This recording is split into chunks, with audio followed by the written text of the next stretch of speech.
عليك السلام، كيف حالك؟ لاباس؟ بخير؟ لا ما شاء الله عليك، الله يسلمك. الله يسلمك.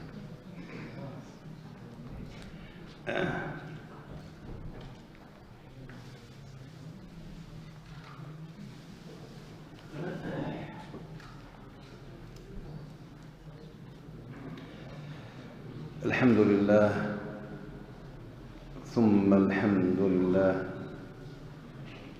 قدموا إلى الصفوف الأولى رحمكم الله. قال صلى الله عليه وآله وسلم: إن الله وملائكته يصلون على الصف الأول والثاني.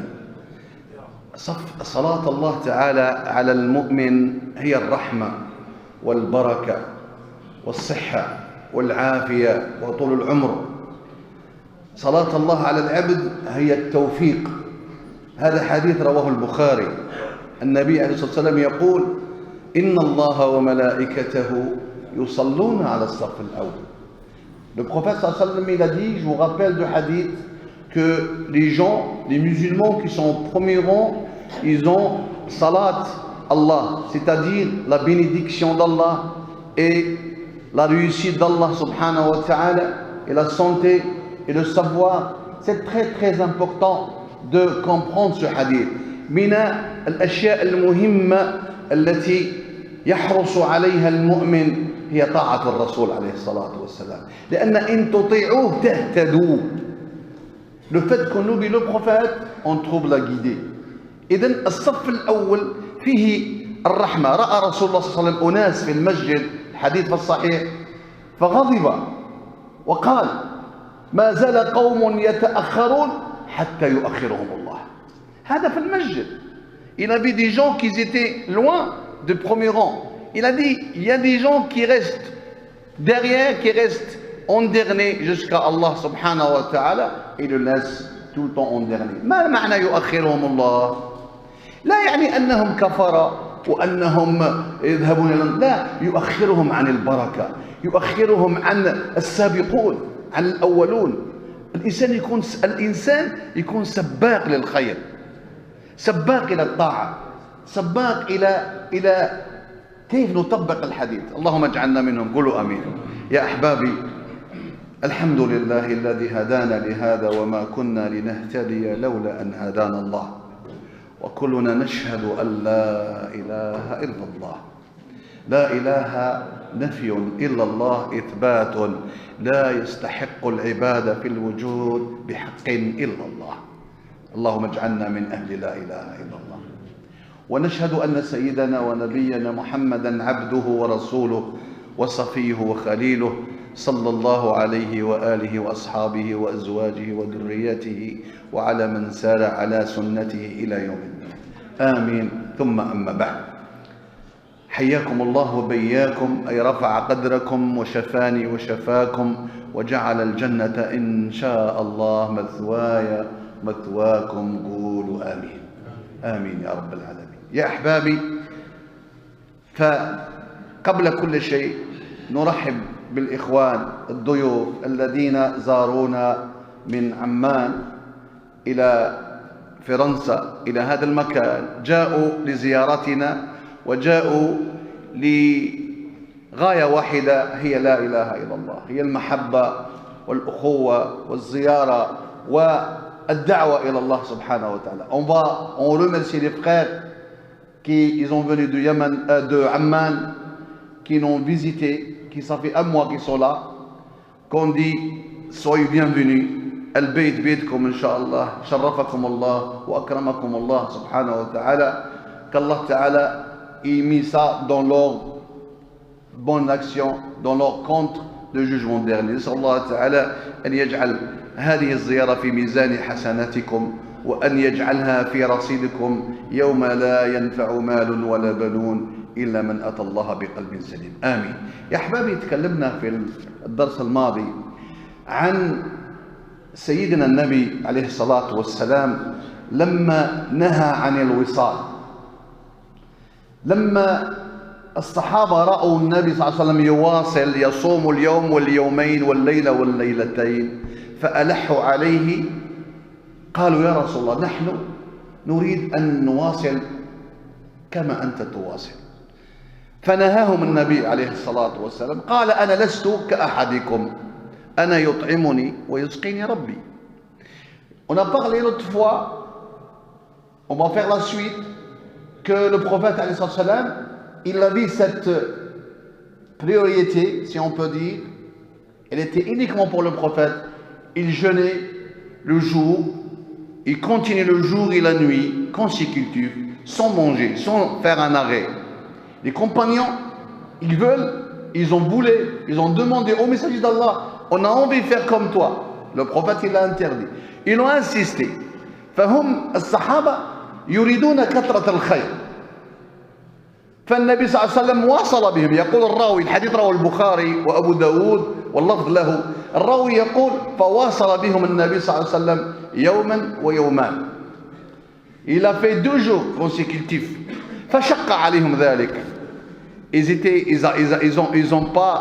Ils ont craqué.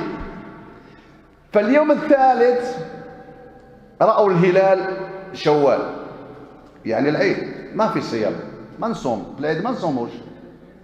قال لولا أن رأينا الهلال لوصلت بكم اليوم الثالث. S'il n'y avait pas le jour de l'Aïd, لماذا؟ قالوا أهل العلم هذا أسلوب فيه تشديد. C'est une méthode d'être dur avec eux لكي يرحمهم، لكي لا يعودون ولا يلحون في هذه المسائل التي هي خاصة بالنبي صلى الله عليه وسلم. Il a fait ça, il a donné une leçon pour y revient pas. ثم جاء حديث من وراء هذا الحديث. شوف هذا الحديث العظيم، لكي نفهم الحديث لابد له من ما قبل هذا الحديث وقعت حتى ثم جاء هذا الحديث. Pour comprendre le hadith, il faut qu'on comprenne qu'est-ce qui s'est passé avant. Donc il s'est passé ça. وقعت هذه حدث الوصال، قضية الوصال. فجاء الحديث من لم يدع قول الزور والعمل به والجهل فليس لله حاجة في أن يدع طعامه وشرابه. شوف le prophète, il avait un autre hadith, il a dit celui qui ne délaisse pas le mensonge, قول الزور، والزور كل ما حرمه الله فهو زور. الغيبة، النميمة، الغش، تجهل على الناس، الظلم، تتعلى على العائلة، tout qu'est-ce qu'il a interdit Allah, c'est الزور. Le prophète, il veut dire à ces gens-là, à nous، يريد أن يقول النبي صلى الله عليه وسلم للصحابة ويقول للأمة ليس الغاية والهدف في كثرة العبادة، وإنما الغاية والهدف في حسن العبادة. الله أكبر.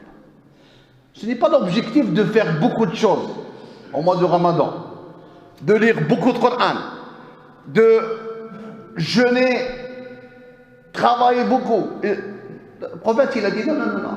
L'objectif, c'est tu jeûnes bien. C'est la qualité, pas la quantité.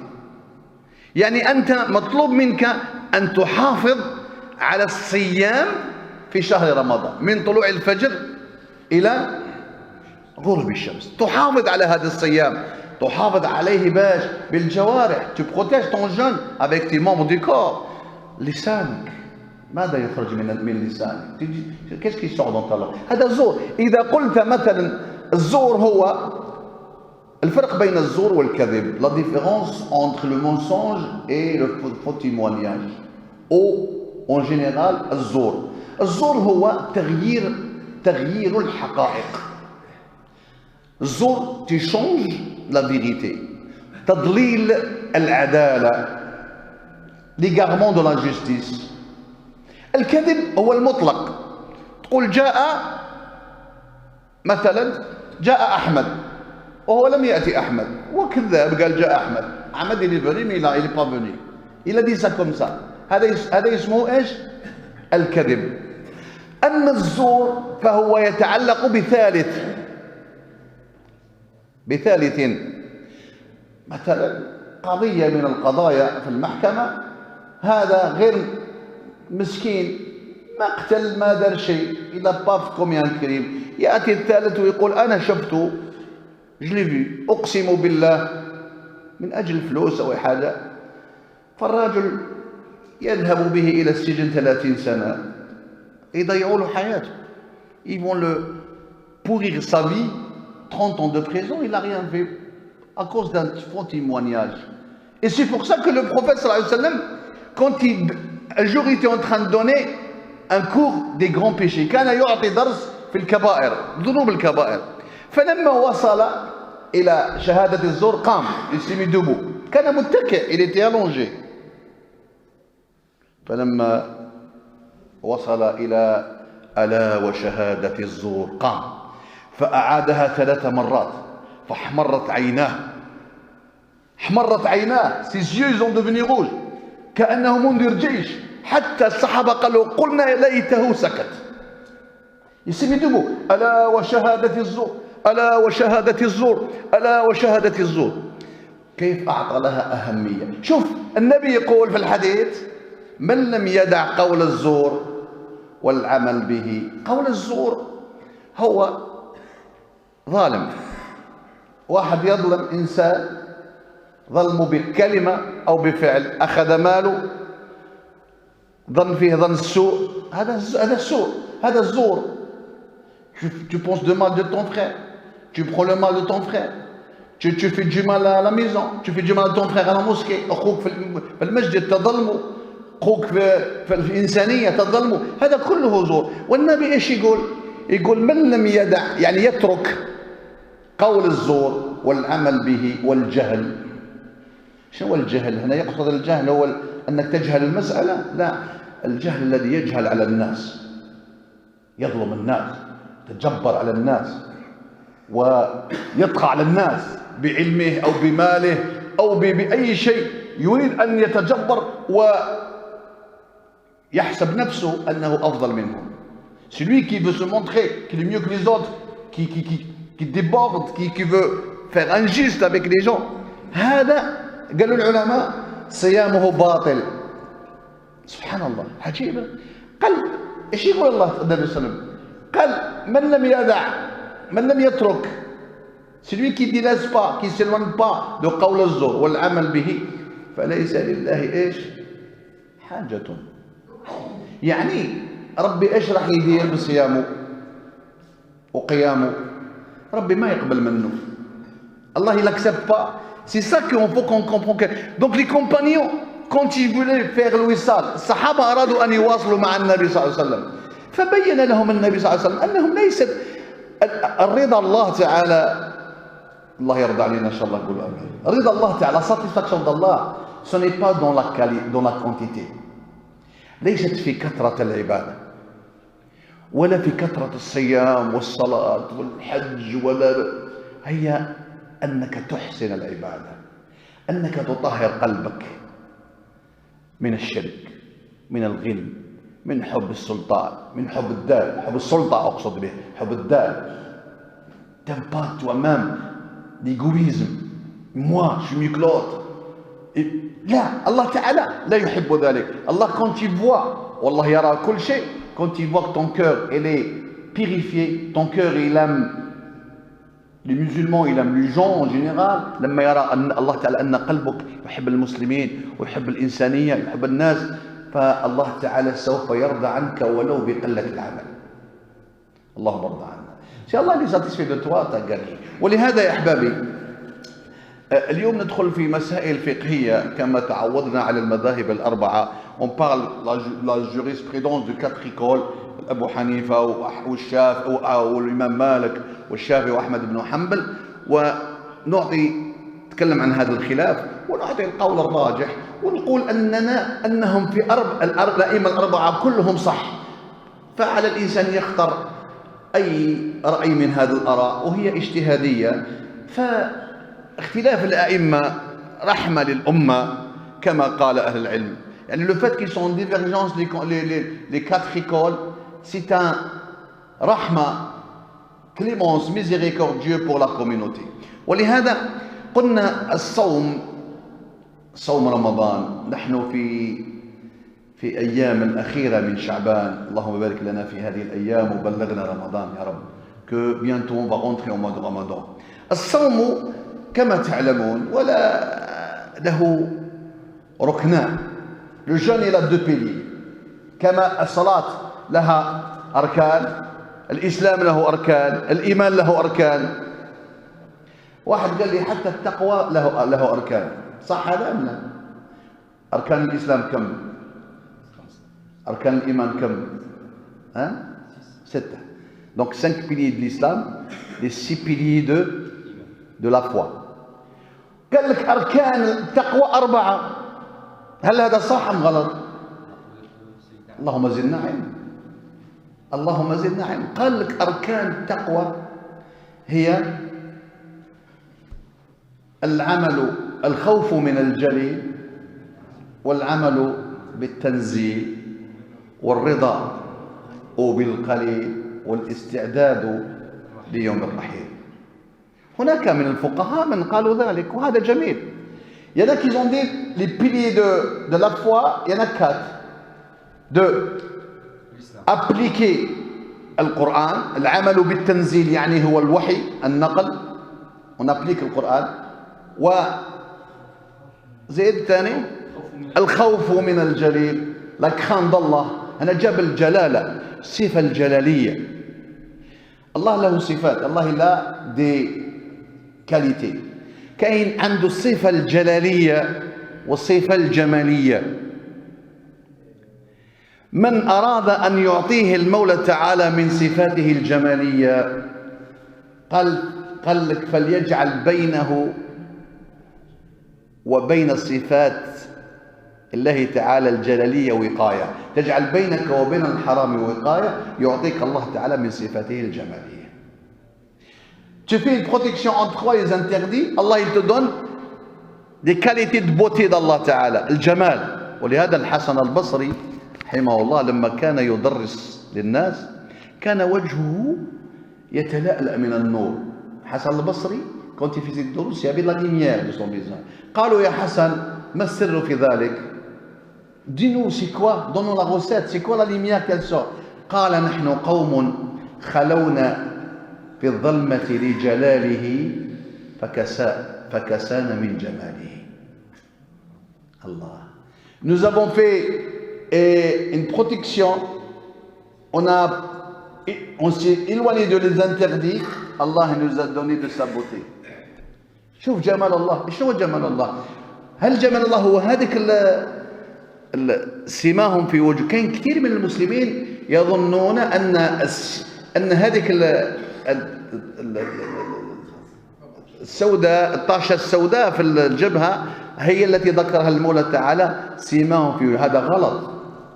أنا نحك راسي دوك هنا حتى الصبح تجي بلاكة.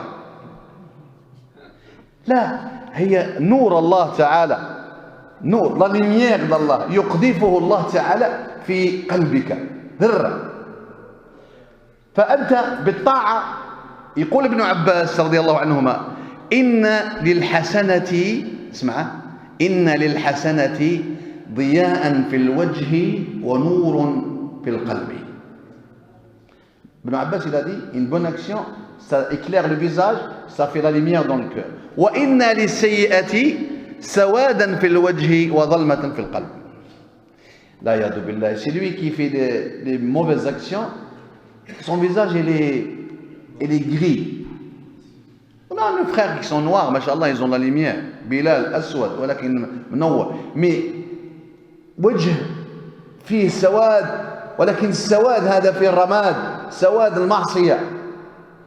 تشوفوا وجهه كأنه مريض مدباء، لأن المعصية لا يعوذ بالله لا يتوب. هذا كلما عصى لا يحدث توبة، بل يعصي مرة ثانية وثالثة ورابعة حتى تنكت في قلبه نكتة سوداء لا يعوذ بالله. Il désobéit à Allah, il ne se repentit pas. Donc chaque fois, il y a un point noir dans son cœur, jusqu'à qu'il y aura un voile dans son cœur. Et ce moment-là, tu le rappelles. Tu ne le rappelles pas, il ne t'écoute pas. لا يسمعك، لا يسمع كلام الله. لماذا؟ ربي قال كلا بل ران زين على إيش؟ ما قالش على أبصارهم، على قلوبهم. والقلب يا أحبابي لما يتغلف لا تنفعه الطاعة. إذا أصبحنا لا نبكي اليوم ولا نخشع من ذكر الله ولا نتزعزع، علينا أن نتوب ونرجع إلى الله ورمضان على الأبواب. Si aujourd'hui on voit qu'on n'arrive pas à pleurer, le cœur il n'arrive pas à toucher, si on a le cœur il est malade, le cœur il est malade, on doit soigner le cœur. لابد أن نداوي هذا القلب. نداويه باش؟ بالله. نهجر إلى الله، نذهب إلى الله، نهجر الهجرة الجسدية. كاين هجرة جسدية وهجرة قلبية، يا أخي هكذا تكلمنا على هذه. l'immigration du corps ول'immigration du cœur. نحن مطلوبين أن نهجر الهجرة القلبية من حب غير الله إلى حب الله، من التوكل على غير الله إلى التوكل على الله. On place confiance à Allah. On doit faire confiance à Allah subhanahu wa ta'ala. Tu as des problèmes, tu as عندك مشاكل، فاعلم علم اليقين أن الله تعالى قادر أن يحل لك المشكلة في كلمة واحدة، بكلمة واحدة، كن فيكون. soit et soit. هل أنت تثيق في ذلك؟ Est-ce que tu es sûr de ça؟ هل أنت 100% تعلم أن الله قادر على كل شيء قدير؟ إذا علمت ذلك فابشر. Si tu sais ça, tu as la bonne nouvelle. وإذا نصلي قال صلي، الناس تصلي نصلوا، نلبس القميص عادة. يا أخويا قالوا صلي صلينا، قالوا روحوا للمسجد رحنا للمسجد. ولكن عبد الله بن أبي بن سلول كان يصلي في الصف الأول في عهد النبي عليه الصلاة والسلام. Quand on voit Abdullah ibn Abi Saloul, le chef, le roi des hypocrites, Allah ينجينا من النفاق، il était au premier rang. Donc ça veut dire c'est quoi en vérité? En vérité, Allah subhanahu wa ta'ala, بالقليل من العمل, le peu des actes que tu le fais, mais avec ikhlas, avec sincérité, Allah il te donne beaucoup. وبشر الذين آمنوا أن لهم من الله فضلا كبيرا. الكبير من الكبير قلنا ايش؟ كبير.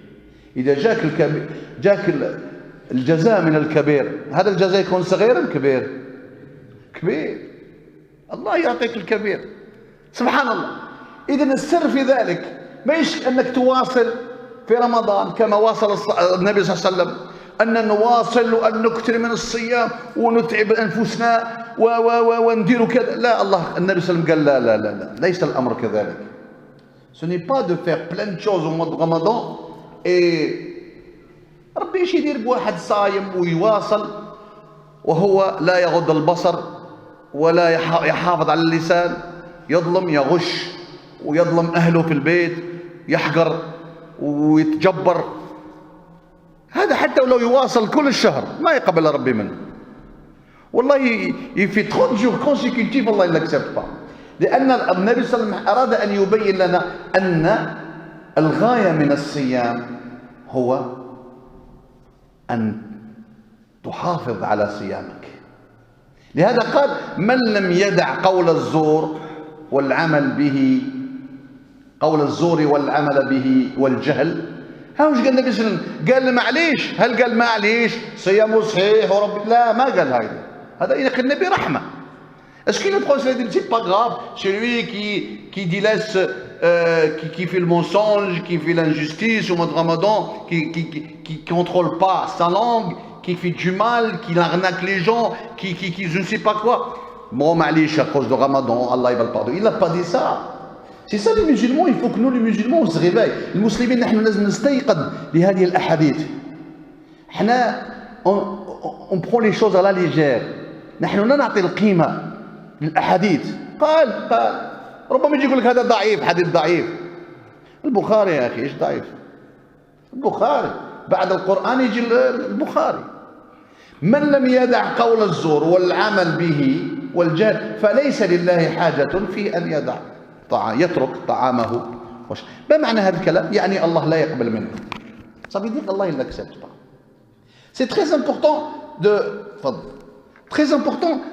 comprendre des choses comme ça. Pourquoi? En vérité, on est tous concernés. كل فينا نحن المسلمين معنيين بالأمر. يا أيها الذين آمنوا كتب عليكم الصيام. أنا مؤمن، أنت مؤمن، إذن أنت مخاطب وأنا مخاطب. فكيف نحافظ على هذا الصيام؟ أول شيء هو أن نحافظ على الجوارح، أن لا نجعل كما قال سيدنا جابر الله يرضى عليه، قال لا تجعلوا يوم صيامكم كيوم فطركم. Le compagnon Jabir, il a dit, que Dieu soit satisfait de lui, il ne faut pas faire les jours du Ramadan comme les autres jours. شهر رمضان عظيم، لأن الذنب في رمضان، الذنب في غير رمضان حرام، أنتم معي، وفي رمضان أشد. Le péché en dehors de Ramadan, c'est un péché, mais au mois de Ramadan, c'est plus.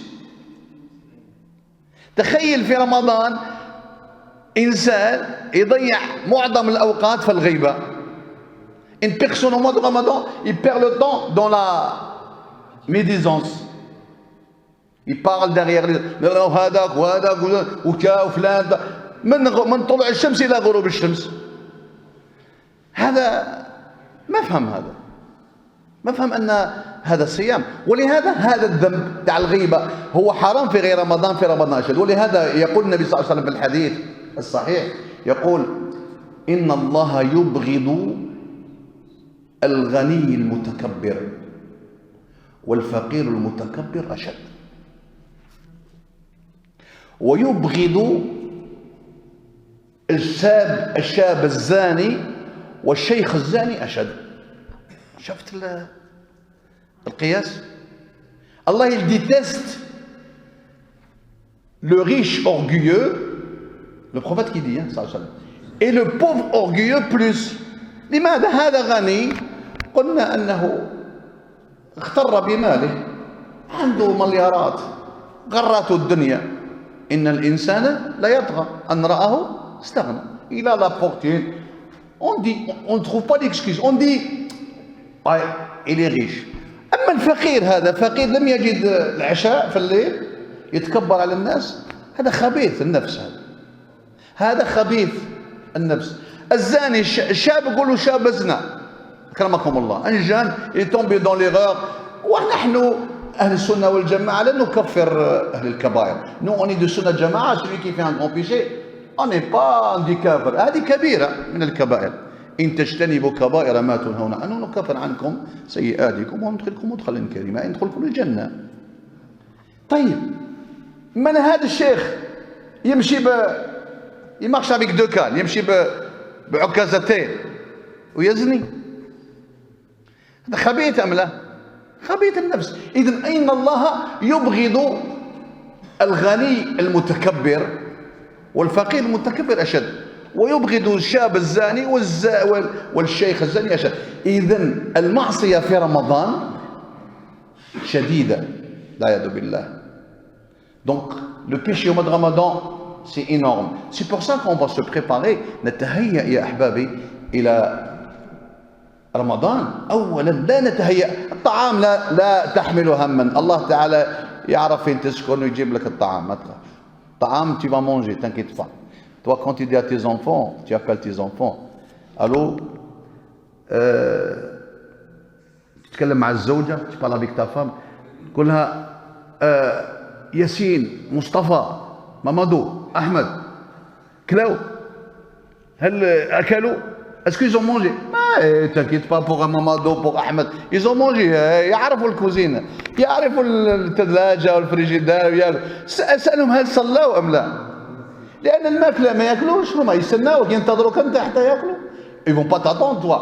ولهذا النبي صلى الله عليه وسلم لما بين للصحابة أن الوصال هو خاص به عليه الصلاة والسلام، خاص بالنبي صلى الله عليه وسلم وليس خاص بالأمة. الشافعي ماذا قال في هذه المسألة؟ الإمام الشافعي قال أن الوصال لو كان حرام ما وصل بهم النبي صلى الله عليه وسلم. هذا رأي الإمام الشافعي. Il a dit si c'était interdit, le prophète il ne fait pas l'interdit، ما يوصل بهم. قال ولكن وصل بهم يعني تأديبا لهم، تأديبا للصحابة لكي لا يلحون مرة ثانية.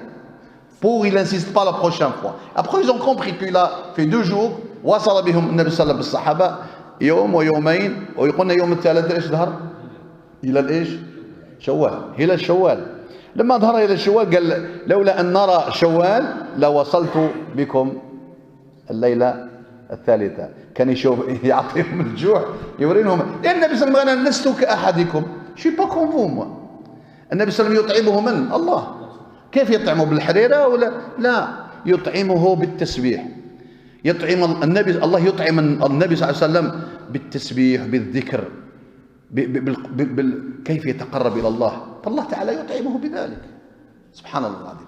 لهذا أشياء خاصة بالنبي صلى الله عليه وسلم. ثم بين النبي صلى الله عليه وسلم قال لهم من أراد أن يكسب الخير الكثير في رمضان عليه أن يحافظ على الصيام فقط.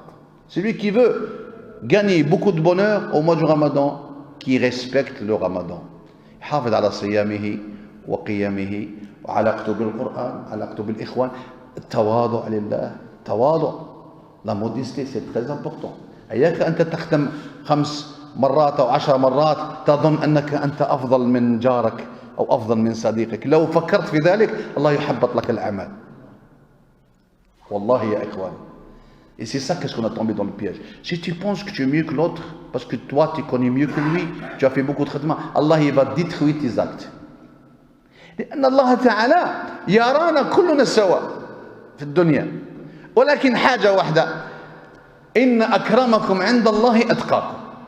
Le meilleur parmi nous c'est lui qui est pieux. ولهذا يا أحبابي قلنا الصوم له كم أركان سفيان؟ 2. الركن الأول شنو هو النية، الانتونسيون، أن ينوي الإنسان ليلة الصيام أنه نوى شهر الكامل. وعند المالكية شي الإمام مالك نية واحدة تكفي كل الشهر، ولكن من جدد النية العلماء فقهاء قالوا ما في بأس، ولكن النية محلها القلب. Donc le fait que tu le dis avec, tu le dis pas avec ta bouche, tu es avec ton cœur. Le fait que tu te réveilles le matin pour faire l'imsak، أنت تستيقظ للسحور، أنت نويت الصيام. ولكن كاين مسألة، الذين لم يدرسوا مذاهب الأربعة يظلمون الناس في بعض الأحيان، مش كلهم. ceux qui n'ont pas étudié 4 écoles ils peuvent faire du mal aux autres. قضية الإلفاظ بالنية، أنك تقول نويت أن أصوم، عند الشافعية سنة. عند الإمام الشافعي أنك يجوز لك أن تتلفظ بها، ولكن الجمهور قالوا لا. مالك وأبو حنيفة وأحمد قالوا محلها القلب. إذا رأيت إنسان تلفظ بالنية فلا تجعل يعني تظلم أخاك وتقول له أنت مبتدع وأنت ما يجوز، خليه خلاص. أخذ برأي الشافعي. الشافعي عندنا نستطيع أن نقول الشافعي غلط؟ حاشا لله. الشافعي وما أدراك ما الشافعي، سبحان الله. ابن إدريس الذي خلى مدرسة عظيمة 54 سنة توفي 54 ans il a laissé derrière lui. Regardez, كاين اللي يعيش 100 سنة ما خلى والو. يعني كي في 100 ans il laisse rien derrière lui. مات عاش 100 سنة لم يترك شيء من ورائه، وهذا 54 سنة. إذن هذه المسألة النية محلها القلب عند الجمهور، والشافعي سنة عندهم أن يتلفظ بها. Donc si tu vois un frère il va faire la prière يقول نويت أن أصلي العصر، اسكت يا أخي، اسكت عليه، ما تقول شيء، خليه. ما تروح تقول له أنت بدعة وأنت غلط وأنت لا. الشافعي يرى أنك تصلي قبل المغرب، تصلي تحية المسجد، صح أم لا؟ الشافعي يرى ذلك. إذا دخل عليك المسجد فلا يجوز. حتى الإمام مالك لا يرى الصلاة. إمام مالك وأبو حنيفة يريان أنه إذا دخلت المسجد لا صلاة بعد العصر حتى تغرب الشمس. وكلا المذهبين وكلا القولين وكلا الآراء هم صح. الشافعي إمام مالك عنده الدليل، البخاري لا صلاة بعد العصر حتى تغرب الشمس. في مانع هل يوجد شخص يعارض الإمام مالك يقول له أنت غلط؟ والله ما يوجد. personne qui peut dire الإمام مالك tu as tort. والشافعي وأحمد يريان أنه من دخل المسجد في أي وقت فلا يجوز حتى يأتي بركعتين. هل في أحد يعارض الشافعي يقول له أنت غلط لا تصلي؟ لا، كله صح، كله صح. إذن كل واحد يأخذ بالرأي الذي يستريح إليه، وخلونا نبقى متحدين بالقلوب والمحبة والأخوة. والاختلاف موجود. عبد الله بن عباس كان يختلف مع عبد الله بن عمر، أين هو المشكلة؟ عبد الله بن عمر كان يزاحم على الحجر الأسود، كان يدز الناس يبوس لي جون بوغ امبراسي لو. عبد الله بن عباس كان يقول لا ضرر ولا ضرار، كان من بعيد يقبل الحجر. في مانع؟ ما في. أنا شخصيا أميل إلى رأي ابن عباس. أنني رحت لمكة وذهبت إلى هناك، إن شاء الله ربي اللي ما راحش يروح إن شاء الله. J'étais à la Mecque, les frères qui n'ont pas parti, Inch'Allah, qu'Allah va le faciliter. J'aime pas quelqu'un qui me pousse. Je l'ai vu de loin. Je l'ai embrassé de loin.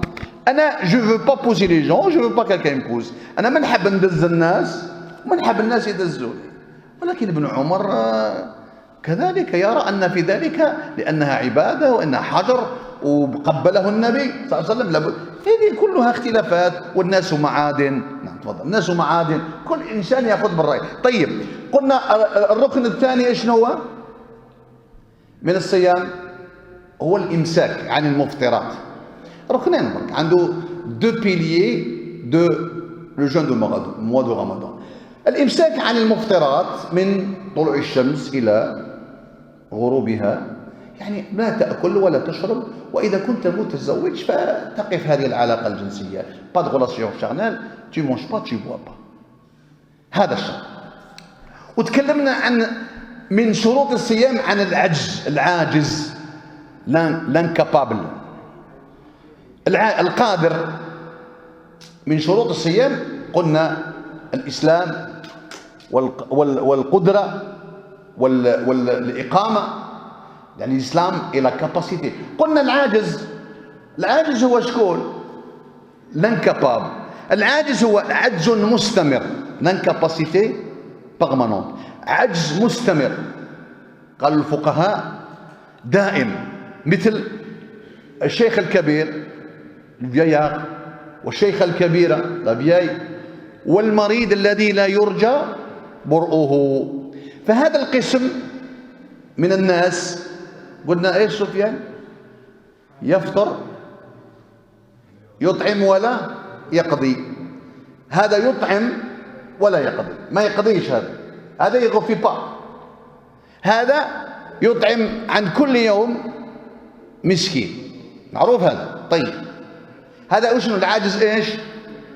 العجز المستمر، المالادي كرونيك، مرض الكلى، مرض السرطان عافانا الله واياكم، المالادي كونسير، لي غان. هذا ما يصوم، هذا مستحيل ان يصوم. هذا ابدا ما يصومش، لان الكل يصوم يهلك نفسه ويلقي بنفسه الى التهلكه، يهلك نفسه. il ramène son âme en difficulté. وآيات الصيام ايش تقول؟ يريد الله بكم ايش؟ اليسر ولا يريد بكم ايش؟ العسر. الله il veut pour vous la facilité, il veut pas pour vous la difficulté. طيب قالوا أهل العلم هذا يطعم عن كل يوم مسكين ولا يصوم. ولم قينا مسألة هنا وبطالين شوز، كاينة مسألة نتكلموا فيها، قضية تطعم المسكين. اسمع، هنا لم يأتي في السنة تقدير هذا الطعام. الفقهاء قالوا ما في السنة، ما il n'y en a pas combien tu vas le donner le plat etc. قالوا وأقله ما يكفي وجبتين من متوسط هؤلاء المفطرين، أقله وجبتين مما يطعمون. يعني هذا الذي يفدي هو ايش ياكل عادة؟ يمونج كوا دابيتود؟ عادة ياكل لحم والبطاط وطاجين، بون طاجين. هذا يصدق بالطاجين، ماشي هو ياكل الطاجين ويعطي لهم لي بات مقارون بالزبده. هذا ما يجوز، هذا لا، هذا ما يجوز، هذا الدين ما تلمت، هذا راهو يتحايل مع الله. حتى قالوا الشيوخ سيادنا العلماء، سفيان روح قول له يهضر بالشويه هذاك، احنا عبالك احنا العرب ما نعرفوش نهضروا بالشويه، روح لي يقول يتكلم غير بالشويه ولا راهو يسمع فيا، تكلم بالشويه الله يفتح عليك. احنا شويه بروميا نو كونت اون بارلو تليفون في البيس، خاصه هنا الفرنسيين يشوفونا. والله واحده قوسين، واحده فرنسويه كانت واحده تتكلم، حكايه كل البيس كله عرف واش راح تطيب، واش راح تطبخ في ديري لها الملح ورب الكعبه اللي راني في البسمع، ديري الملح وديري الفلفل الاكحل وزيدي البطاطس وزيدي ديري ميساميس. لا، ما يجوز هذا بيت الله. ولازم النبي صلى الله عليه وسلم يقول المؤمن كالنحلة لا تأكل إلا طيبا ولا تعطي إلا طيبا، وإذا وقفت على غصن لم تكسره ولم تخدشه. حديث ابن ماجه. Le croyant, il est comme l'abeille, une abeille. Une abeille, elle mange quoi? Des fleurs. Elle donne du miel. Et quand elle se met sur une branche, elle ne le casse pas, elle ne l'abîme pas. يعني المسلم ما يديرش البروي الحركة والعياط وتسمع. المسلم ما تشوفوش. الله أكبر. شوف كيف علمنا النبي صلى الله عليه وسلم. صلوا على النبي صلى الله عليه وسلم. اللهم صل وسلم وبارك على سيدنا محمد. والله أنا لست أفضل منكم، نحن نتعلم، نحن مع بعض، on est des frères, on apprend, on a tous les défauts. يعني الكمال لله سبحانه وتعالى، يعني المعصوم من عصمه الله سبحانه وتعالى. طيب، هذا قلنا العاجز المستمر. عبد المجيد، العاجز المستمر ايش يدير؟ يطعم ولا يقضي. طيب، donc l'incapacité permanente, il nourrit tous les jours un pauvre et il ne refait pas ce jour-là. أما عجز طارئ، عجز طارئ قالوا العلماء c'est l'incapacité temporaire. هو مثلا عجز المريض بمرض يرجى زواله، أو يرجى برؤه. واحد دار عملية في رمضان، بعدين واش صرالو؟ قعد 5 أيام ما صام. هذا يقضي أم يفدي؟ واحد دار عملية جراحية ومرضه يرجى برؤه، هذا ما يفدي، يقضي. celui-là il va rattraper ce jour-là qui nourrit pas. هذا يقضي ولا يفدي. طيب، هذا قالوا لا يطعم وإنما ينتظر حتى يشفى ثم يقضي ما فاته. اللهم اشف المرضى، آمين. وهذا أقوال الأئمة الأربعة، c'est القول الراجح في المسألة، يعني les 4 écoles qui sont d'accord. والدليل على هذا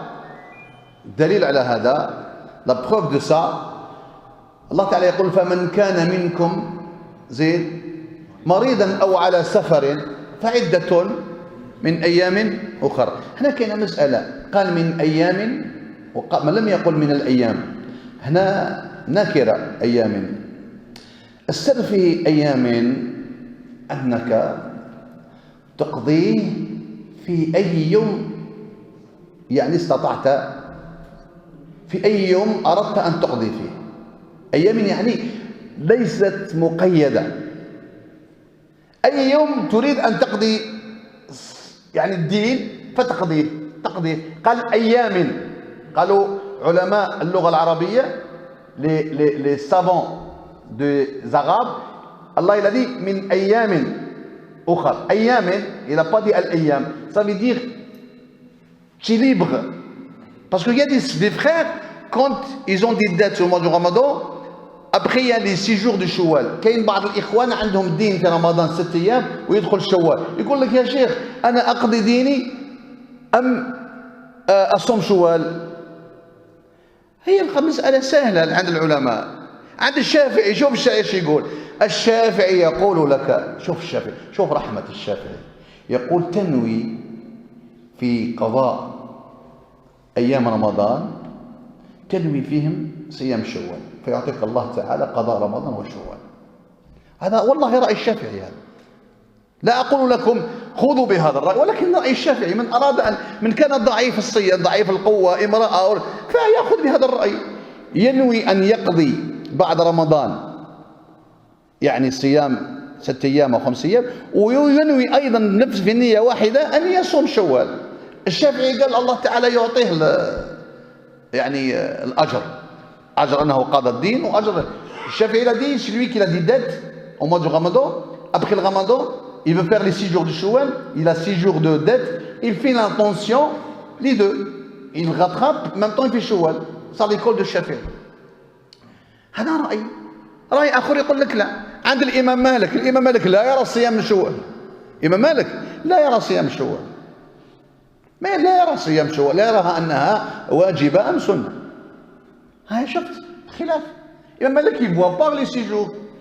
Il dit non, tu vis le ramadan, c'est tout. Les 6 jours non. لم يصلني هذا الحديث عند الإمام مالك. هل نقول الإمام مالك غلط؟ ما نقول غلط، نحن نأخذ بالصح، نأخذ ما قاله الجمهور. الجمهور قالوا لا، كاين 6 أيام شوال. طيب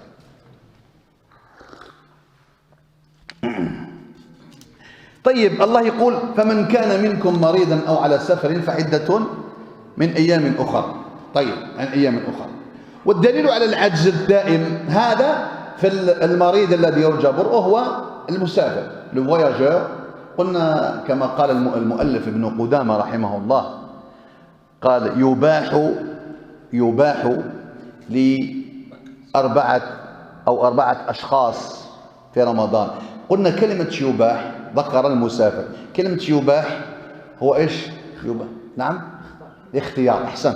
يباح أنك تريد أن تصوم في السفر صوم، تريد أن تفطر افطر، يعني يباح. المباح هو الاختيار ليس الوجوب. هو لا يقول، لو قال إنسان عند المذهب أحمد بن حنبل يرى أن الصيام في السفر مكروه، هل هذا صح؟ هل هذا صح أم لا؟ أجيبوا رحمكم الله. هل هذا صح أن الصيام في رمضان مكروه؟ جواب لا. النبي صلى الله عليه وسلم صام في السفر، إذن هذا لا وجه له. Le prophète sallam a jeûné en voyage. Et l'école d'Ahmed, il dit déconseillé de jeûner en voyage. On dit vrai ça? Non, هذا غلط. لأن لا وجه له، لأن النبي صلى الله عليه وسلم صام وأفطر. إلى jeûné comme il n'a pas jeûné en voyage. شفت الأئمة كيف تجد عند هذا الصح والمنطق ثم لا تجده عند آخر، ثم تجد مسألة عند آخر. هذا هو الرحمة. Donc tu trouves dans les 4 écoles, des fois tu trouves la réponse chez Imam Malik, et dans notre question tu le trouves chez l'imam Ahmed, dans notre question tu le trouves chez Abu Hanifa. Et c'est ça en vérité la richesse dans notre communauté. هذا هو الغناء، وهذا هو الكنز الكبير عند الأمة الإسلامية، أن هذه الاختلافات كلها رحمة. مثال، واضرب لهم مثلا. عند الإمام مالك وأبو حنيفة من أكل رمضان أكلا متعمدا فعليه القضاء والكفارة.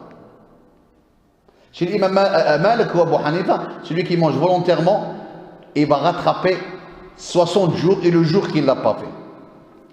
عند أحمد والشافعي قال لك لا، من أكل متعمدا فعليه إلا القضاء. هي شكون الصح؟ شنديرو دوك؟ إمام الشافعي أحمد يقول لك non, celui qui mange volontairement il rattrape que le jour. Alors on va aller qui à qui? Est-ce qu'on fait quoi maintenant? On a 2 avis. On fait quoi? Les 2 ils sont bien, les 4 ils sont bien. علاش؟ لو أتانا شيخ في عمره 65 سنة يقولنا يا جماعة أنا ما صمتش 4 رمضانات، جي با جوني 4 رمضان، أفتوني. ايش الفتوى نعطيلو؟ واش من الفتوى نعطوا لهذا الرجل؟ نقول له دون كوا إلا با جوني 4 ans. ليش؟ علاش؟ أسهل. وي باسكو سي اون دون لافي دو الإمام مالك وأبو حنيفة، هذا راه حياته كاع يصوم. تعرف شحال 4 رمضانات؟ 19 سنة. 19. هذا راح نقول له بالشر، هذا يموت بالجوع، هذا ما يصلي خاشع، هذا دائما جيعان. احنا شهر يقول لك 29 هذا 19 سنة يقضيها. هذا لا نعطيه. ولكن إذا كان شاب صغير لكي نؤدب هذا الشاب jeune, il a mangé volontairement, il n'a pas respecté le mois de Ramadan, on lui donne l'avis de l'imam Malik ou l'imam Abu Hanifa باش يتعلم respecter le mois de Ramadan، احترام الشهر. ولهذا الله تعالى لما قال في الشيخ والشيخة، قال الله سبحانه وتعالى في الآية الدليل على العاجز الدائم، قال يطعم ولا يصوم. ما رواه ابن عباس، il a rapporté le hadith رضي الله عنهما، قال وعلى الذين يطيقونه فدية طعام مسكين. قال هذه ليست منسوخة ابن عباس، يطيقونه. الصيام كان في صدر الإسلام، كان من شاء صام ولا يفدي، ومن شاء أفطر وأفدى ويفدي. À l'époque du début de l'islam, le jeûne, il n'était pas obligatoire. Celui qui veut jeûner, il jeûne, il nourrit pas un pauvre. Celui qui ne veut pas jeûner, il peut, mais il nourrit. ثم جاءت آية الصيام، يعني كتب عليكم الصيام، يعني فرض، nous avons prescrit pour vous le jeûne du mois de Ramadan. طيب هنا قال ابن عباس هذه ليست منسوخة، قال ليست منسوخة وإنما هي في الشيخ والشيخة. قال إذا عجز عن الصوم فيفطران ويطعمان عن كل يوم مسكين. طيب هذا قلنا الشيخ والشيخة، le vieux, la vieillard et celui qui est malade, maladie chronique, il doit nourrir un pauvre, il ne refait pas. قضية الحامل والمرضع، une femme enceinte، une femme qu'elle allait. هنا عن ابن عباس ابن عمر، شوف ابن عباس ماذا يرى في هذه المسألة؟ يرى أنها تفدي ولا تقضي، الحامل تفدي ولا تقضي حتى المرضع. دليل الحديث الذي رواه الدارقطني، وهذا الحديث علماء الحديث يؤيدون هذا الرأي. Les علماء du hadith, ils ont pris l'avis de ابن عباس ابن عمر، لأن ابن عباس قال لزوجة ابنه كانت حبلى التي enceinte، قال لها أنت في مكان الشيخ الكبير والشيخة، فأنت تفدي ولا تقضي. هذا رأي. ورأي إمام مالك البيهقي روى أن ابن عمر يرى مثل رأي ابن عباس. donc un avis de. أما أبو حنيفة ماذا يرى؟ الحامل والمرضع يرى أنها تقضي. مالك روى أن هذا الرأي، مالك يرى فرق بين يروي أن رأي فلان رأي ابن عمر ورأيه هو يرى أن رأي ابن عمر هو رأي ابن عباس. إمام مالك إمام البيهقي أيضا أن l'avis d'Ibn Omar et l'avis d'Ibn Abbas c'est la même chose, qu'elle doit nourrir, elle ne refait pas. رأي أبو حنيفة الله يرضى عليه هو أنها تقضي ولا تفدي، الغطخاب ما نوغي با. رأي أحمد الشافعي يقول يرى إذا خافتا على أنفسهما وعلى الطفل فإنها تقضي وتفدي. C'est la peur pour elle et pour l'enfant, elle doit nourrir et rattraper. وإذا خافت على أنفسهما يعني إذا خافت على أنفسهما قال فيرى أنها تقضي ولا تفدي.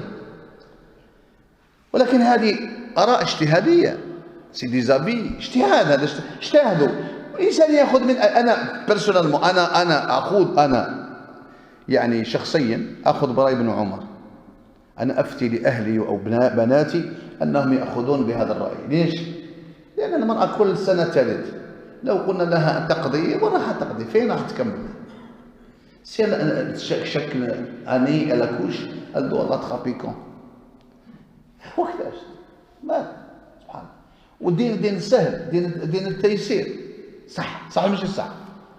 والله كاين ناس ضيعوا الصلاة من أجل قضاء الصلاة. الناس ما تقدر تقضي الصلاة، يروح يقول له روح تقضي، عن شحال ما صليتش، شهر أقضيه. لا، ما تقول له قضيه، قول له توب إلى الله.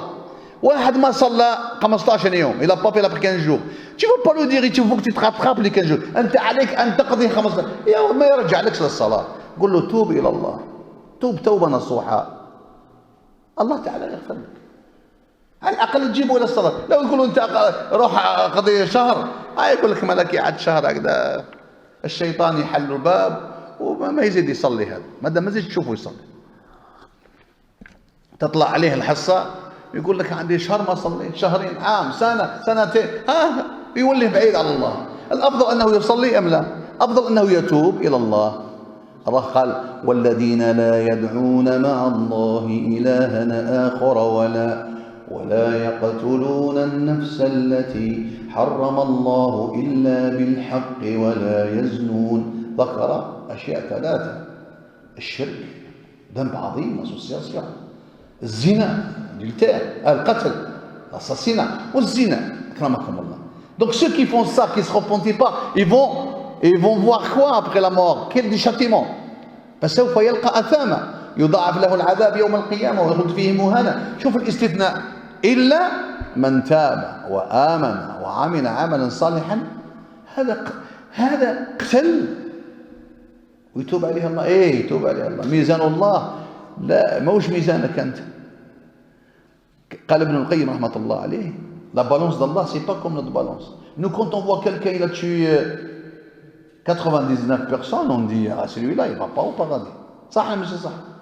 شحال قتل 99 نفس الى النار. هذا هاو كمل لل100. هاي كما ذاك الجاهل اللي راح استفتاه هذا ذلك اللي قتل 99. لو جاء ذكي هذا جاء عنده في يفكر، قال له انت من يغلق بينك وبين التوبه؟ هذا ما دام هو قتل 99 لو نقول له لا يكمل عليه 100 كمل عليه 100. كون قال له يا سيدي غدوه نجاوبك وما ولاش دوماج تو ريبوند. هذا قال له في الراجل قتل 99 وقال له غلق عليه الباب الرحمه. مازال الوقت هذا مازال غلق عليه ببان الرحمه الى تشي 99. واحنا والله احنا المسلمين في الفتوى شوف تروح عند المسيحيين تقول لي مساله الدين يقول لك نروحوا نشوفوا القسيس. tu vas voir si les chrétiens يقول لك on va voir le prêtre. تروح عند اليهود يقول لك نروحوا نشوفوا الربي غابه. تروح عند المسلمين يقول لك لا يجوز. احنا لا يجوز. تلقى خباز ابو حنيفه هو خباز، ميكانيسيان شافعي، داير روحه الشافعي. ماشي يقول يجوز لا يجوز. ليش لا يجوز يا اخي؟ الاصل في الاشياء الاباحه. اللي يجوزها ربي كثر من اللي حرمها. كاسكي لا بيرمي الله بليش كاسكي انتر. حنا اون دي ديريكتومون حرام انتر. هذه مشكله لاننا لا شوف ذلك الرجل الذي جاء عند النبي صلى الله عليه وسلم قال له الحق يا رسول الله لقد وقعت على اهلي في رمضان. إلى في لا غولاسيون شغلان لو جور دو رمضان. فالنبي صلى الله عليه وسلم ينظر إليه بنظر الرحمة قال له هل تستطيع أن تصوم 60 يوم؟ 60 يوم؟ لا لا لا لا لا. يعيط يرفع صوته على الرجل. قال المحدث يرفع صوته لا لا لا لا, لا. كثير. قال معلش اصبر.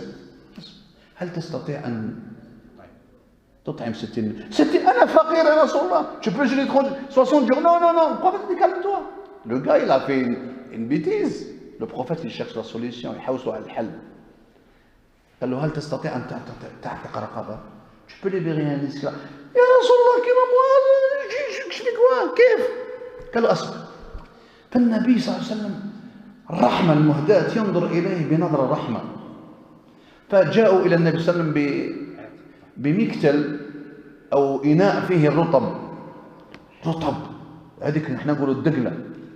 قال له خذ هذا وتصدق في الحي وانت تسكن في لمون وتبيت وغفر الله لك. يا رسول الله فين أسكن أنا الفقير. فضحك النبي صلى الله عليه وسلم. أنا الفقير في الحي فين أسكن أنا هو الفقير. فقال النبي صلى الله عليه وسلم كل أنت وأطعم أهلك وغفر الله لك. مونج يدون ta femme et Allah يتبغضون. لو كان احنا جاء سألك إنسان أنا لو سأل هذا جاء بذنب. الرجل جاء بذنب عاد إلى أهله بمغفرة بالرطب.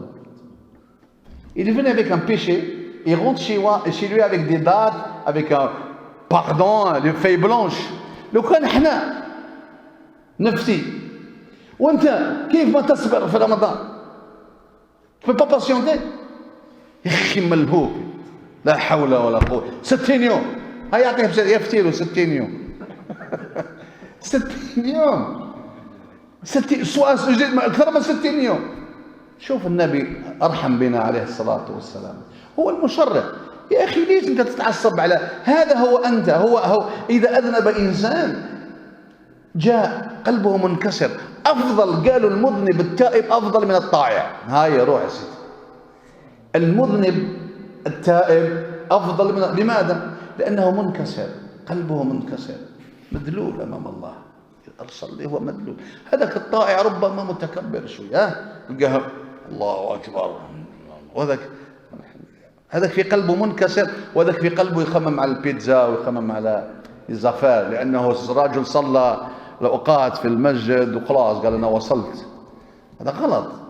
لابد الإنسان، إنما ليس كل مصلي يصلي، إنما أتقبل الصلاة ممن تواضع بها لعظمتي ولم يتطاول عن خلقي ورحم المسكين والأرملة والفقير، فبعزتي وجلالي إن نور وجهي لأضوى عندي من نور الشمس. هذا حديث صحيح للبزار وصحه الألباني. Ce n'est pas tous les prieurs qui prient. Allah il a dit, j'accepte la prière à celui qui est humilié devant ma grandeur et n'est pas orgueilleux envers ma créature, qu'il est clément avec les pauvres, qu'il met à l'aise l'étranger, qui fait du bien à l'orphelin.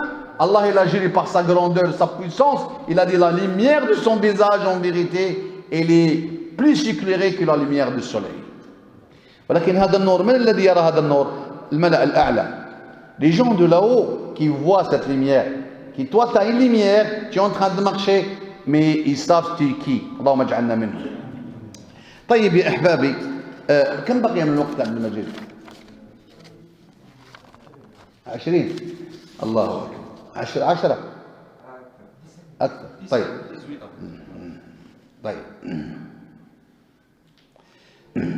وقلنا هذا الحديث روى المالك والبيهقي عن ابن عمر أنه قال مثل قول ابن عباس، وهو الاكتفاء بالفدية دون القضاء. هذه الحامل والمرضع عليها أن إيش؟ تفدي ولا تقضي. هذه خذوها ولا شك في ذلك. هذا القول، لا أقول هذا الرأي، أنتم اختاروا الرأي اللي شئتم يعني. Donc prenez cet avis, c'est l'avis véridique d'aqwal l'ulama, c'est-à-dire une femme enceinte, une femme qu'elle est, elle doit nourrir un pauvre qu'elle ne rattrape pas. Ça c'est l'avis d'Ibn Abbas, Ibn Omar, et l'imam Malik il a dit, l'imam Malik al-Bayhaqi, ils ont dit que Ibn Omar il rejoint l'imam Ibn Abbas dans cette question. طيب اسمع، وقلنا أبو حنيفة ايش يرى سفيان؟ الحامل والمرضع تقضي ايش؟ لا، تقضي ولا تفدي. تقضي ولا. ابو حنيفه يفوا une femme enceinte, une femme qu'elle est, elle rattrape, elle nourrit pas un pauvre. يا انسان ياخذ الراي اللي يرتاح اليه، celui qui là il prend la vie qu'il veut. Abu Hanifa il a dit elle va le rattraper. Si une femme elle veut rattraper, elle rattrape. Tu vois. طيب دون الفدية، وذلك للحبلى والمرضع. أما الشافعي وأحمد، الإمام الشافعي رضي الله عنه وأحمد رضي الله عنهم أجمعين فيقولان إن خافتا، اسمع مليحة، إن خافتا على الولد فقط، يعني c'est la peur uniquement pour l'enfant. هذه une femme enceinte, une femme qu'elle est, c'est la peur pour l'enfant. Si enceinte, c'est la peur pour le janin, l'enfant qui est à l'intérieur. Si elle est, c'est la peur pour l'enfant qui est né déjà. موجود. طيب قال إن خافتا على الولد فقط وأفطرتا فعليهما القضاء والفدية. pour ماذا؟ qu'elle va nourrir, elle rattrape. وإن خافتا على أنفسهما فقط, c'est la peur uniquement pour eux, فعليهما القضاء لا غير, qu'elle doit rattraper, c'est tout. قضاء. وهذه أقوال اجتهادية. أنتم على بالكم الاجتهاد هذا كيف الاجتهاد؟ كيف الأئمة يجتهدوا؟ كيف أبو حنيفة يرى أن النبي أنه يعني لكل أبو حنيفة مذهب الأحناف يرون أن المصلي إذا صلى يرفع يداه مرة واحدة في تكبيرة الإحرام. شيء أبو حنيفة je le fais qu'une fois. شوف الله أكبر في الركوع، في رفع الركوع ما يرفعوا يديهم حتى يسلم. نستطيع أن نقول أبو حنيفة أنت غلط؟ on peut dire أبو حنيفة tu es dans l'erreur؟ لا، لأنه ليش يفعل هذا؟ لأن رأى ابن مسعود رضي الله عنهما. أبو حنيفة أخذ من رأي ابن مسعود أنهم قال لهم أصلي كما صلى بنا رسول الله، أصلي بكم صلاة رسول الله، je vais faire la prière comme il a. فأخذ بذلك خلاص. فالتشهد هناك من يتشهد أنه لما يصل إلى أشهد أن لا إله يحرك السبابة، هذا صح، هذا يبدو عند الشافعية صح. وهناك من يرى أنه يحركها، يقول أشهد في النفي أن لا إله إلا الله، يعود يحطها إلا الله، هذا صح. وهناك عند المالكية كان يحركها السبابة حتى يرون يستدلون أن الرسول صلى الله عليه وسلم حركها 50 مرة، يعني حسبوا له الصحابة 50 مرة 50 فوا، كله صح 50 fois il a fait comme. On ne peut pas dire à une personne toi tu n'as pas bougé, ta prière elle n'est pas valable. كله مش مهبول أنت، لا هذا ما تعرف شكون الشافعي؟ مدرسة يكون. احنا واش خلينا كاش حاجة، احنا خلينا بنينا البنيان وسكننا، هما خلوا العلم. أبو حنيفة يرى غير ذلك، وهذا كله صح. تو qu'est-ce que tu fais, il n'y a pas de problème. فهذه مسائل يعني اجتهادية، فلا داعي أن نتعصب نقول لا رأي المالكية أفضل. مثلا من أكل في رمضان ناسيا، أي نط الصباح في رمضان الساعة 12 خديت الحليب، تفضل خديت الحليب والخبز والكونفيتور à midi tu t'es réveillé, tu as mangé un bon croissant en Ramadan, tu as bien mangé mais involontairement غير متعمد، ثم الله تقول لك زوجتك ولا ta femme mais ça va pas, on est en Ramadan aujourd'hui، احنا في رمضان. هنا واش دير؟ هنا عند الإمام مالك ايش يقول الإمام مالك؟ يقول لك تمسك وتقضي ذلك اليوم. تغيتي تتغطى في الجور لا. هل نقول الإمام مالك غلط؟ لا، الإمام مالك يحبك، يقول لك الاحتياط في الدين واجب، يوم القيامة ربما يسألك الله عن ذلك. الإمام مالك يتدي تتغطى في الجور، الإمام مالك يتمشي يتدي صح. الشافعي يقول لك لا، يقول لك احنا عندنا نص النبي صلى الله عليه وسلم يقول من أكل ناسيا فقد أطعمه وسقاه الله فلا يقضي ذلك اليوم. خلاص تاخذ. Tu veux, Shafi'i dit celui qui mange involontaire, qui ne rattrape pas ce jour-là, c'est Allah qui l'a fait cadeau. Donc toi, si tu veux prendre l'avis du Imam Malik, rattrape ce jour-là. Si tu veux prendre l'avis du Shafi'i, tu ne rattrapes pas et personne ne tu as la permission, tu as tout. Donc c'est ça, en vérité, le divergence dans les 4 écoles. يعني هذا هو فن الاختلاف المذاهب الأربعة. طيب. اختلف العلماء في الفطر في السفر.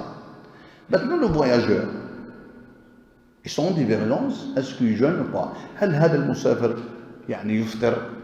ماذا قال العلماء في ذلك؟ Ils ont dit quoi les savants dans cette question? فذهب الحنابلة أحمد بن حنبل إلى أن الأفضل الإفطار ويكره الصوم عندهم. عند أحمد بن حنبل chez Ahmed, c'est déconseillé de jeûner en tant que voyageur.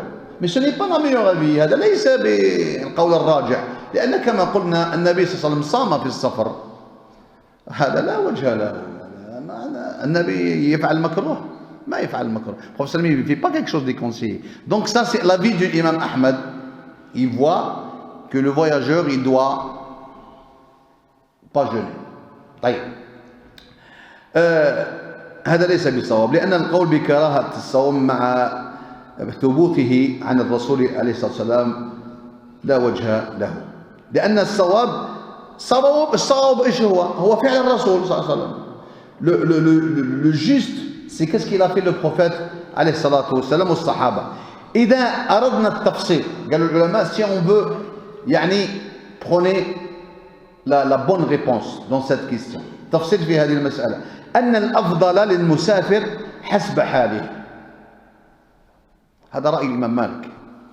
L'avis du Imam Malik, il a dit le voyageur, chez lui, il voit comment il sent pendant le voyage. قال فإذا كان لا يشق الصوم عليه فالأفضل له الصوم.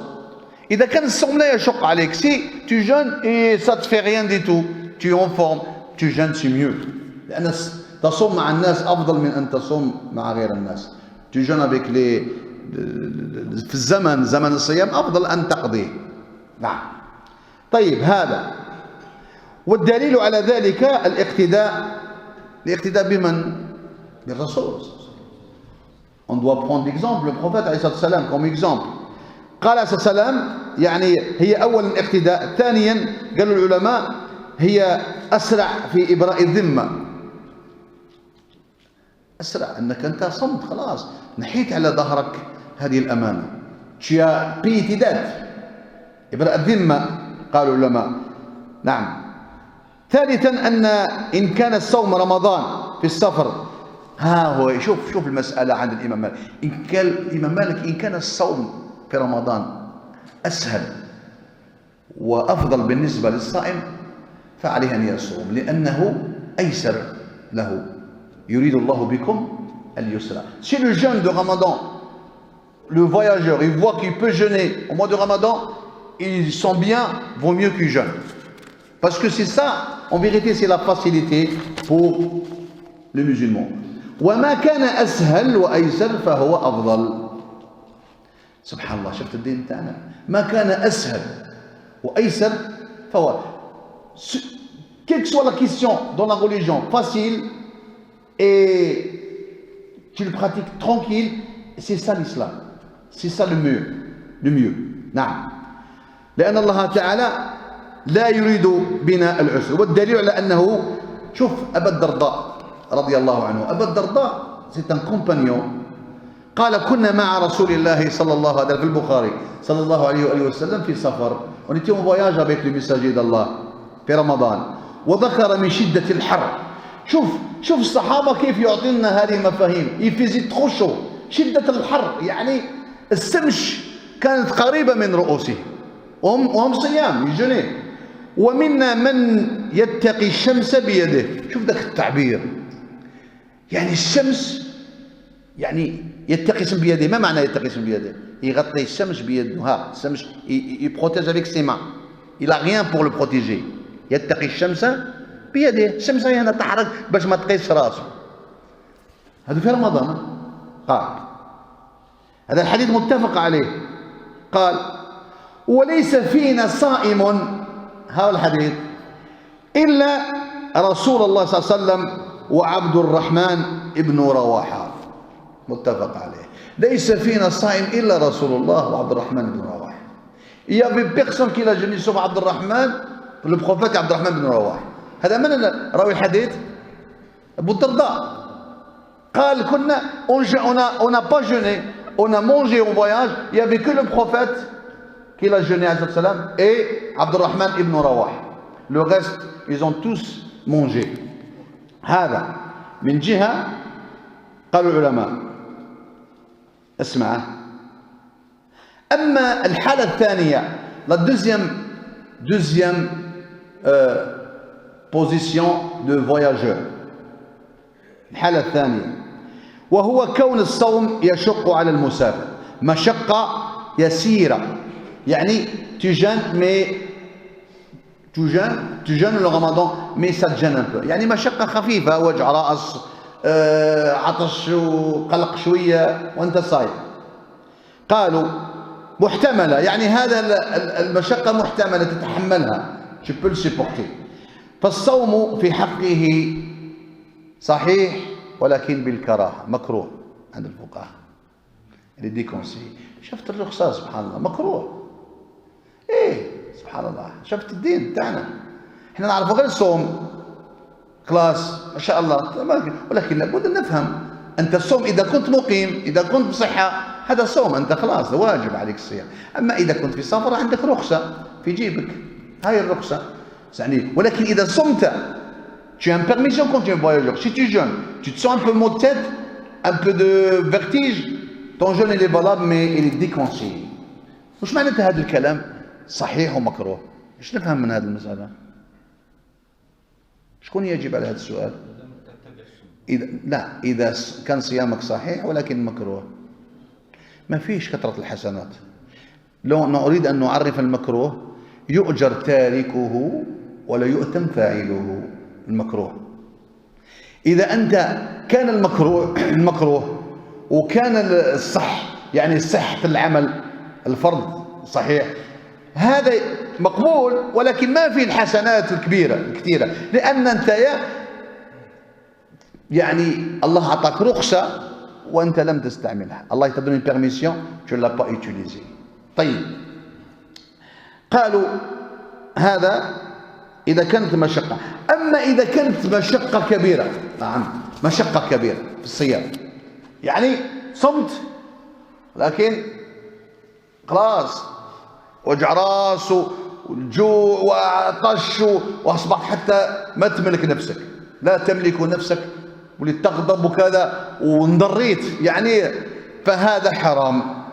في هذه الحالة يحرم الصيام. Ce moment-là, si tu jeûnes, tu es en difficulté totale, tu ne peux pas supporter, tu fais les problèmes au voyage, ce moment-là, ton jeûne, il n'est pas valable, il est interdit. Donc في هذه الحالة قالوا هذا ألزم لنفسه بما يشق مع الاستغناء عن الرخصة، فيكون هنا الحالة هذه صيامه، يعني الله سبحانه وتعالى صيامه حرام، وهي أن يعني يشق الصوم عليه بمشقة عظيمة غير محتملة كما قال أهل العلم، فقالوا فيومئذ يحرم عليه الصوم. Donc ce moment-là, الصيام interdit. طيب إخواني، الوقت يداهم، donc on n'a pas le temps. Inch'Allah, dimanche prochain, on sera le dernier cours de la jurisprudence, hein, mais après en Ramadan on va faire après العصر، يعني يكون الدرس الأخير في يوم الأحد في المذاهب الأربعة على الساعة بين المغرب والعشاء، سيكون الدرس إن شاء الله بعد العصر في رمضان، après العصر au mois de Ramadan. On va parler plein de choses إن شاء الله عن أشياء التي يعني أشياء اجتماعية في رمضان، le point sociable, le point qu'on fait tous les jours, on fait une piqûre, on fait les gouttes, on fait des choses comme ça qui les gens, beaucoup de frères ils croient que c'est tufsid as-sawm, qu'elle rend nul le jeûne, et plein de choses qu'on va parler Inch'Allah. وإن أصبت فمن الله سبحانه وتعالى، وإن أخطأت فمن نفسي الأمارة بالسوء من الشيطان. أنا أدعو وأنتم أمنوا. اللهم رفعت لك الأيدي في هذه الساعة كبارا وصغارا، يا رب اجتمعنا على مائدة إحسانك، حاشاك أن تطردنا منها خائبين. اللهم من كان فينا مريضا في هذه الساعة فاشفيه، من كان فينا مريضا فاشفيه، من كان فينا مريضا فاشفيه. في أخونا رزلان، هذا أخ رزلان راه في المستشفى في حالة خطيرة، يطلب منكم الدعاء. frère رزلان il est souffrant, il souffre, il a fait l'opération du côlon، عنده سرطان، دار العملية. نسأل الله تعالى أن يشفيه، نسأل الله تعالى أن يبدله دما خيرا من دمه ولحما خيرا من لحمه. اللهم يا رب العالمين أشفيه بشفاؤك، شفاؤك لا يغادر سقما. اللهم يا ربي أرجحه إلى أهله غانما سالما يا رب العالمين. اللهم ارزقنا قبل الموت توبة، وعند الموت شهادة، وبعد الموت جنة وملك عظيما. لا تدع لنا في هذا المسجد ذنبا إلا غفرته، ولا هما إلا فرجته، ولا صدرا ضيقا إلا شرحته، ولا طالبا إلا نجحته، ولا ميتا إلا رحمته، ولا عازبا إلا وقد زوجته بزوجة صالحة. لا تخرجنا من بيتك في هذه الليلة إلا وقد رضيت عنا رضاء لا سقط بعده. لا تردنا إلى ديارنا إلا وقد غفرت لنا جميع ذنوبنا. آمين آمين آمين. سبحانك اللهم وبحمدك، أشهد أن لا إله إلا أنت، استغفرك ونتوب إليك. سبحان ربك رب العزة عما يصفون، وسلام على المرسلين، والحمد لله رب العالمين.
حي على الصلاة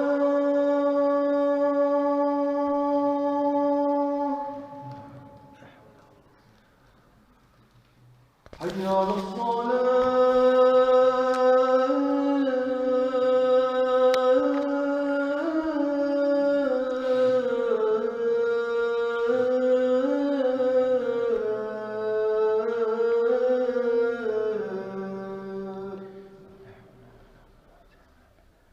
حي على الفلاح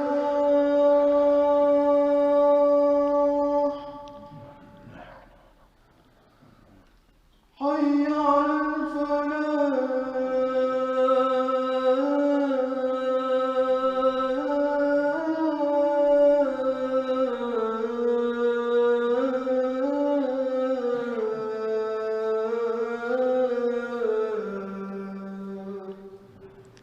نعم. الله أكبر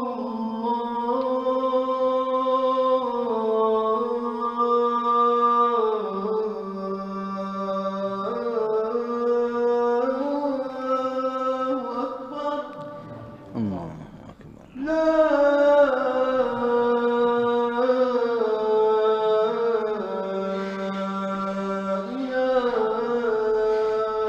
إلا الله